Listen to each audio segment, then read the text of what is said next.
Hey, welcome to episode 5 of our home garden plan along series, where we are taking small tasks each day that you can focus on to planning for your home vegetable garden this season. In today's video, we're talking about gathering your early season supplies. We're having a warm up today of about 45 degrees, and it's gotten me a little bit motivated to show you what some of those supplies are that you're going to want to start finding, sourcing, buying, ordering. Now it's early February, and I am encouraging you to think about and start doing these things now, so that way, one, you can, if you have to spend money, you can kind of draw that out over the next couple months, so you're not spending a lot all at one time in May. And it's really good to have things on hand so you're prepared and ready to go for the busiest part of the gardening season. So let's go on a little field trip.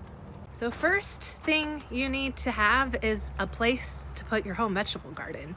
And that could look like a little patio right outside your door, or on a little porch where you can put some containers like these. Or maybe you have a bigger plot of land and some space to do a bigger home garden like this.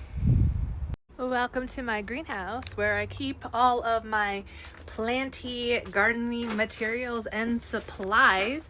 So let's talk about some of the key things that you're probably going to want to have as you're building your home vegetable. A cute pair of garden work gloves and some handy hand tools like a little shovel, one of these multi-purpose tools that you can use to cut things, little rakes and hoes. This is an attachment for a cordless drill, but it's a little auger, and you attach this to a cordless drill and it helps you make holes in the ground, which is really useful for things like planting tomato transplants. Rope for tying up plants. I like to use this cotton clothesline for tying up my tomato plants because they need something really strong, but even some thinner twine or something for lighter plants are okay. You're going to start thinking about fertilizers that you're going to need for your garden. I like to pick organic options, so like liquid kelp or fish emulsion are good. This isn't something I use a lot, but I've bought in it. It's something I bought to help with my tomato plants. You're going to want to have plant tags, because I promise if you're going to put a transplant or a seed in the ground, you're going to forget what it is. Even if you think you're not going to forget what it is, you're going to forget what it is. And so always have a plant tag near your plant so you can remember what you actually are growing. Have your garden hose and a nice sprayer ahead on it, something with multiple attachments, but this is going to be really good to have for all that frequent watering you're going to have to do. And then get some kind of mesh netting. This is a specific plant insect repellent type netting, and putting this over like your brassica plants. That would be like cabbage plants, broccoli plants, kale plants. Those are the type of plants that those little green worms, they're called cabbage moth worms, love to get in those plants. And so when you're transplanting those things in the garden, like, you're going to want to cover them right away with some kind of mesh netting like this to keep the bugs off of them. I promise if you do this at the beginning of the season, you're going to have less insect issues. And now if you want to do any kind of seed starting, where you're starting seeds inside your house to get a head start for the growing season, these are some of the things that you're going to need for that. You're going to need some kind of pot. So these are pots that I get from the Bootstrap Farmer. There's these nice little trays here, where little compartments so that nothing is flopping over. I really like this setup the best. And then I've got a bottom water tray. So there's holes down here. You can see some old roots from previous plants, and that all the water will drain into this tray here, and it makes the plants very happy. These are going on like their third or fourth year that I've had these, and they're in good shape. I just got to wash them. I've also purchased different kind of pots from Amazon, like these, and pots like these. These are more flimsy. When I sell plants, this is what I'm selling my plants in. Or you can use plastic solo cups like this, drill some holes in the bottom, I use cups like this for many years and will still reuse these when I'm giving plants away to people. So you can reuse these after a couple years still. Take care of them.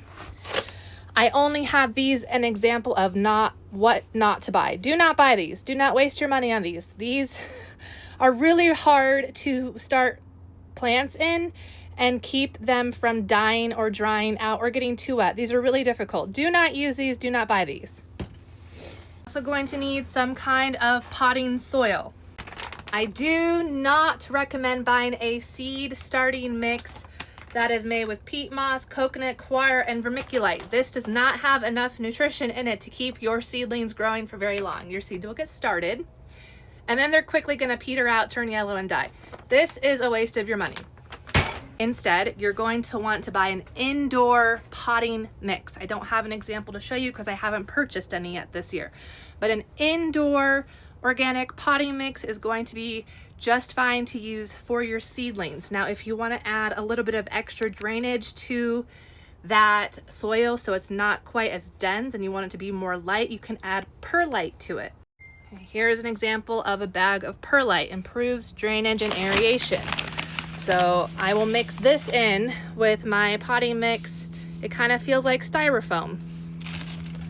But perlite is a naturally occurring mineral, so don't fear. If you want to do winter sowing, which is where you're taking a container, it could be something like this. This is a boba container that I drilled holes in, or a plastic milk jug. And if you want to start your plants in these, put your seeds in these, and then stick them outside when it's still snowing and forget about them till April and May. Winter sowing is another great way to start seeds outside in the middle of winter. You don't have to do or really think about it at all. I have lots of content on winter sowing. So look me up and look up winter sowing and you will find all of that content with clear instructions on how to do winter sowing. But source the containers. Use reusable containers. You're not buying anything. You're saving your money. You're gonna reuse plastic milk jugs and soda pop bottles and any other container you can get your hands on. And lastly, for seed starting, you want to get good lights. Good lights for seed starting. I have some videos on what kind of lights you're gonna use for indoor seed starting, and you're gonna need a shelf, some kind of surface to put your plants on. I have used these kinds of plastic shelves and attached my lights to them and started seeds on something like that just fine. Doesn't have to be anything fancy. Something like this will work just fine. But your lights are going to be the biggest investment probably, because you want to have a good quality light, but it does not have to be a grow light. It doesn't have to be marketed as a grow light. They can be LED shop lights. You're looking for 3,000 to 5,000 lumen. As long as you get that, you're good. So start working on getting all of your garden supplies while it's still cold and snowy. Even though we can't plant outside, we can get ready for the planting season, and look online and find reusable things. Find used things. Try to spend as little money as possible. You don't have to spend a lot of money to garden, and you don't have to spend a lot in startup costs either. Always try to look for free or really low price used items. Cardboard is another really important thing. If you're doing new in-ground garden beds, you need cardboard so you can kill out all the grass. So start saving your big pieces of cardboard, your Amazon boxes. You're gonna want those. Leave me a comment of something that you're gonna start looking for today, or what materials you already have. And please like and share this video and my home garden planning series so more new gardeners know exactly how to get started. Happy gardening!